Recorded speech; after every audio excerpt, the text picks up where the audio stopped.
For more than a millennium, the Roman Empire stood as the central force in Western civilization. Its legions marched across continents, carving roads through mountains, forging cities in distant lands, and erecting monuments that still stand today. Roman law, language, and customs defined not only an era, but a way of life that would shape the course of history long after the empire's fall. At its height, Rome was a marvel of engineering, governance, and military discipline. The empire was an amalgamation of cultures, stretching from the misty isles of Britannia to the lush valleys of Mesopotamia, and from the frigid forests of Germania to the deserts of North Africa. Within this vast territory, millions of people lived under the banner of the eagle, protected by Roman legions, governed by imperial law, and connected by a web of stone-paved roads. But beneath the marble facades and triumphal arches, cracks began to form.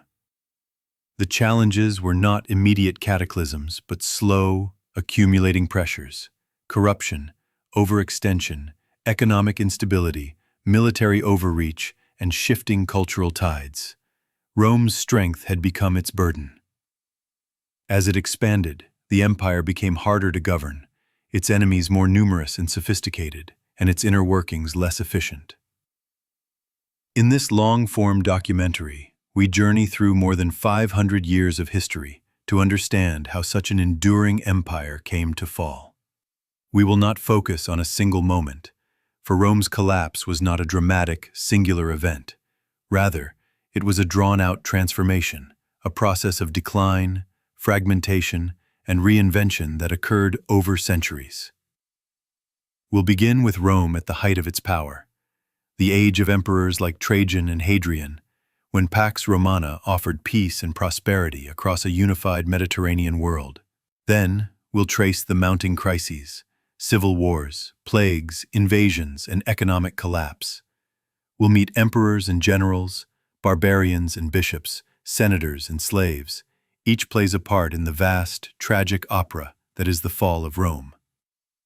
This is a story of empire and ambition, of resilience and rot, of power gained and power lost. And while the empire would eventually fall, its legacy would be reborn in law, language, religion, and governance across the modern world. Join us on this deep dive into one of the most important events in world history. This is the fall of Rome. Explained in full. The Roman Empire at its height was an awe-inspiring force, unmatched in its administrative sophistication, military might, and architectural ingenuity. This period, spanning the 1st and early 2nd centuries AD, is often referred to as the Pax Romana, the Roman peace. It was a time when the empire flourished under capable rulers, chief among them Emperor Trajan. Under Trajan's leadership, Rome expanded to its maximum territorial extent in 117 AD, encompassing over 5 million square kilometers and home to more than 60 million people. The empire stretched from the wind-swept moors of Britannia to the lush valleys of the Nile, from the Iberian Peninsula to the sands of the Arabian Desert. Cities blossomed across the empire. Roman engineering produced marvels like aqueducts that carried fresh water over vast distances, amphitheaters that hosted public spectacles for tens of thousands, and roads that knit the empire into a unified whole. Roman law served as a unifying force, granting structure to the diverse cultures under Rome's control. The Senate still held ceremonial power, but emperors like Augustus, Trajan, and Hadrian skillfully balanced military command with civic development. Trade routes buzzed with activity as merchants transported olive oil, grain, wine, and exotic goods across the Mediterranean. Education, philosophy, and literature thrived, drawing influence from Greek traditions, yet distinctly Roman in outlook. But beneath this grandeur were growing disparities. The wealth of the empire was concentrated in the hands of a small elite. Latifundia, Vast estates owned by aristocrats pushed small farmers off their land. Slavery formed the backbone of the economy, suppressing innovation and creating social tension. Local corruption in the provinces strained relations with the central government. And while the military secured borders, the cost of this security, both financially and morally, was rising. The seeds of future instability were planted, even as Rome flourished. While emperors like Trajan, Hadrian, and Antoninus Pius ruled wisely, succession was always a vulnerability. The empire had no clear system for passing power, often relying on adoption or military backing. This fragility would later become fatal. We must also consider the religious landscape. Paganism remained dominant, but new spiritual movements, most notably Christianity, were beginning to spread quietly through cities and countryside alike. What seemed marginal then would one day reshape the empire's identity. This golden age was real, but fragile. It gave Rome its lasting legacy, yet concealed the very cracks that would one day bring the empire to its knees. As the 2nd century turned into the 3rd, Rome entered a period of profound political upheaval. The stability of the Pax Romana unraveled as the imperial office became a revolving door of short-lived, often violently deposed rulers. Between 235 and 284 AD, over 25 emperors rose and fell in what historians call the crisis of the 3rd century. The assassination of Emperor Severus Alexander in 235 marked the beginning of this chaos. The Praetorian Guard, once protectors of the emperor, had become kingmakers. They auctioned off the throne to the highest bidder. Military generals stationed at the frontiers declared themselves emperors, plunging the empire into nearly constant civil war. Each new claimant had to bribe legions, with promises of pay and land, draining the treasury. Battles between rival emperors devastated provinces. The focus of imperial leadership shifted from governing to surviving. Meanwhile, Rome's enemies took advantage. The Sassanid Empire in the east invaded and captured Emperor Valerian in 260 AD, a humiliation unprecedented in Roman history. Germanic tribes began breaching the northern frontier. Internal unrest, coupled with these external threats, stretched the empire to its breaking point. Regional leaders in Gaul and Palmyra broke away, forming independent empires. The Roman world had fractured.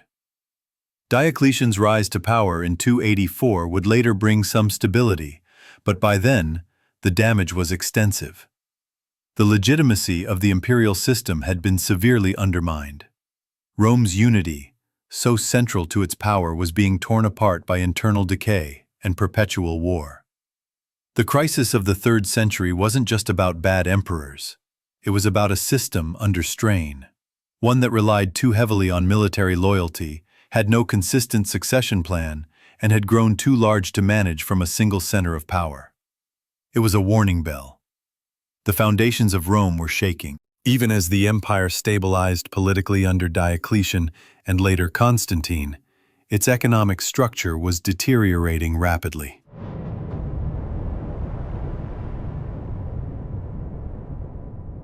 The endless wars of the 3rd century had drained the treasury.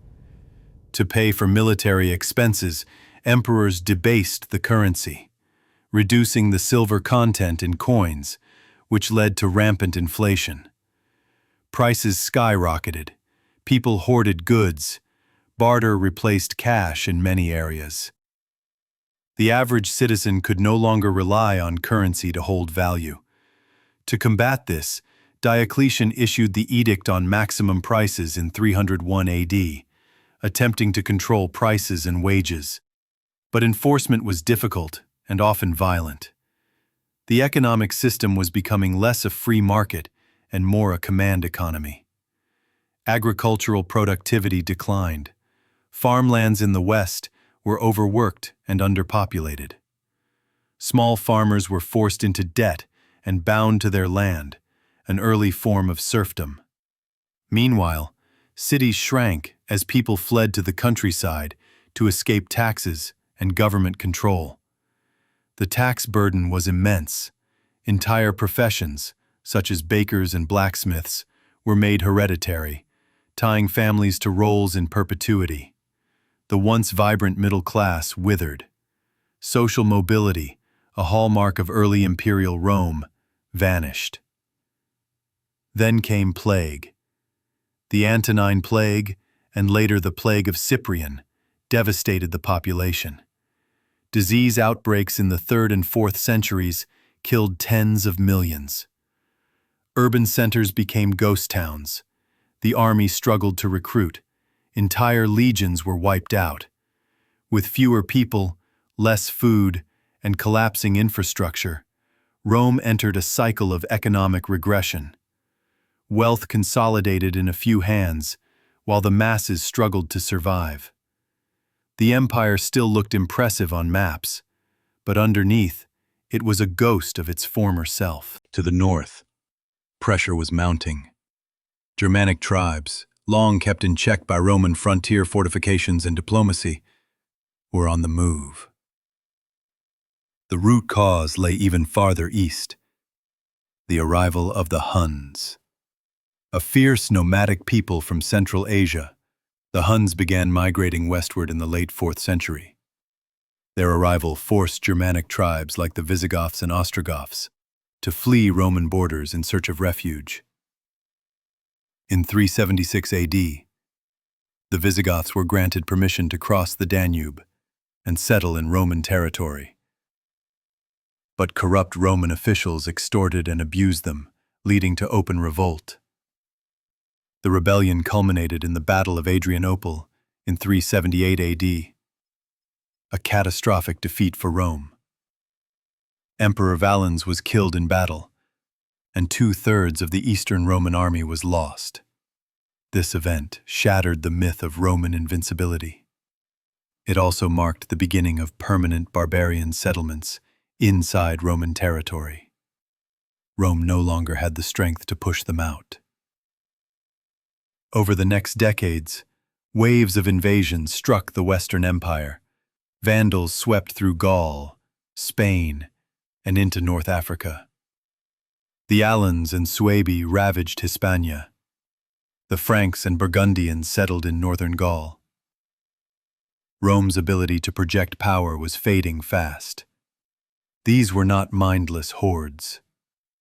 Many of the so-called barbarians were skilled warriors, administrators, and builders. Some sought integration, not destruction. But the empire was too weak and too divided to absorb them effectively. The Western Empire was becoming a patchwork of Roman and barbarian rule, a dangerous blend that would eventually tilt in favor of the newcomers. With the empire too vast to be effectively ruled by a single man, Emperor Diocletian introduced one of the most significant changes in Roman history: the division of the empire.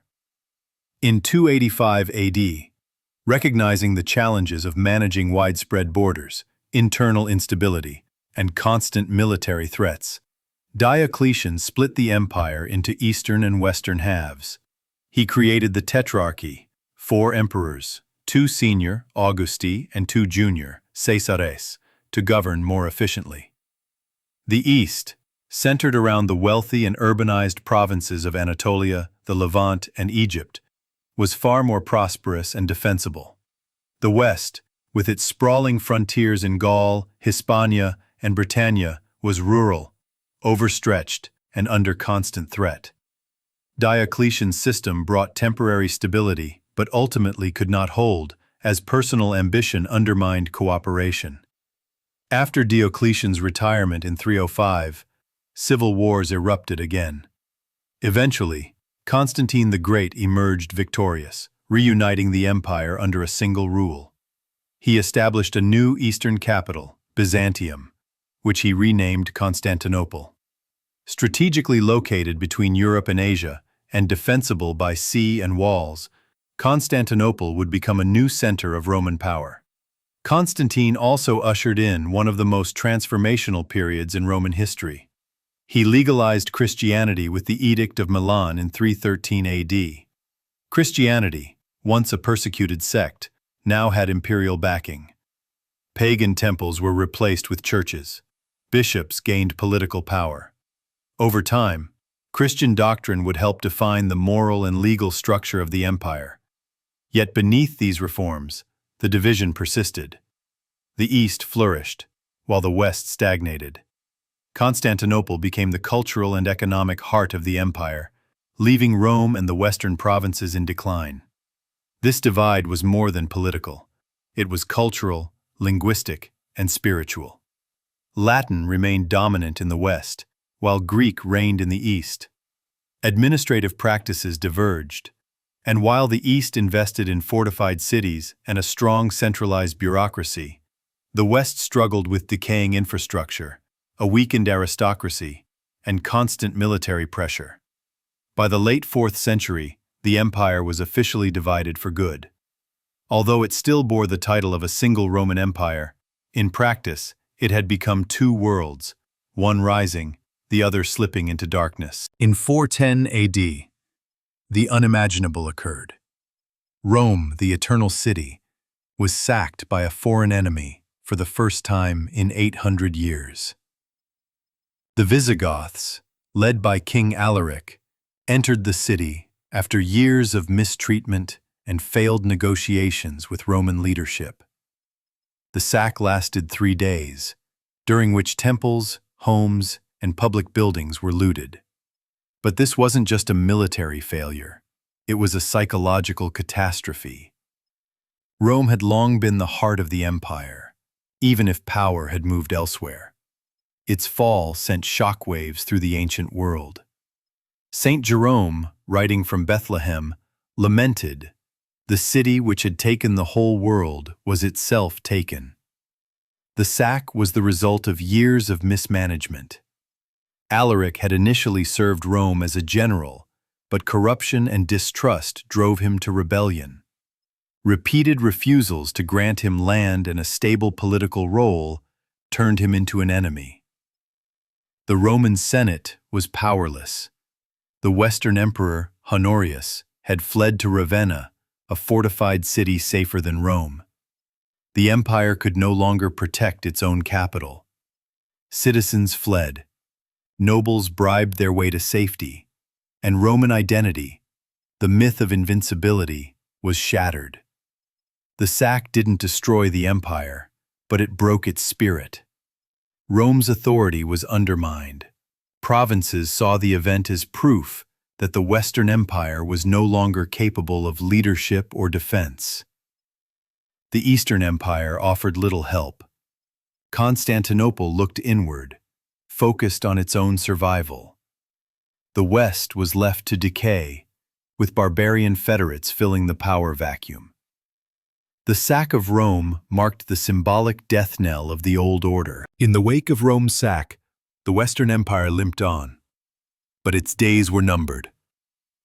Provinces continued to fall. Britain was abandoned. North Africa was seized by the Vandals under Genseric, who captured Carthage and used it as a base to attack Roman shipping.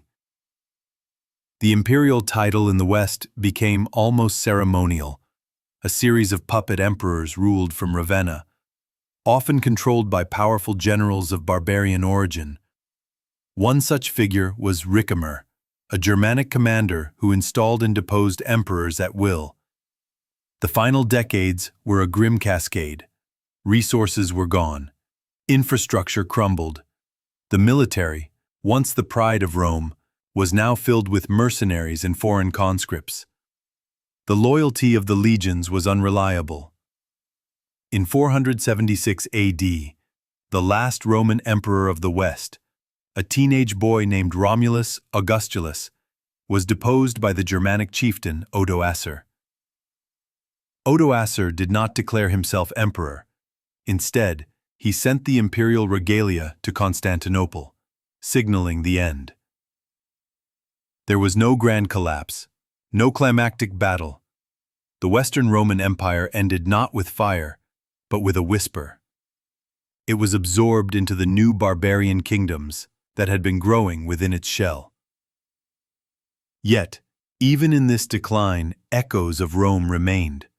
The Church, now powerful and centralized under the Bishop of Rome, the Pope, began to inherit the cultural legacy of the empire. Roman law, Roman roads, Roman identity lived on in fragments across the post-Roman world.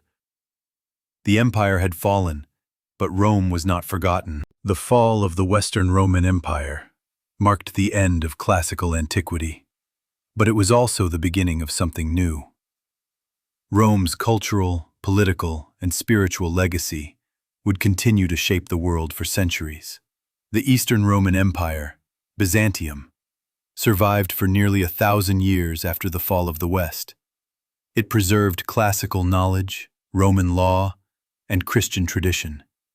Its capital, Constantinople, would become the jewel of the Christian world.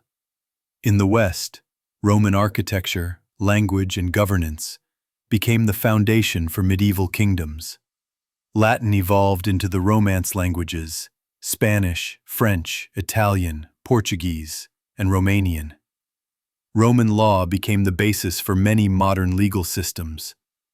The Roman Catholic Church became a dominant force, carrying Roman identity into the Middle Ages. The idea of a Roman Empire never truly died. Charlemagne, crowned emperor in 800 AD, called his realm the Holy Roman Empire. Renaissance artists, writers, and thinkers looked back to Rome for inspiration. The United States Senate and Capitol architecture echo Roman design. Rome was more than an empire.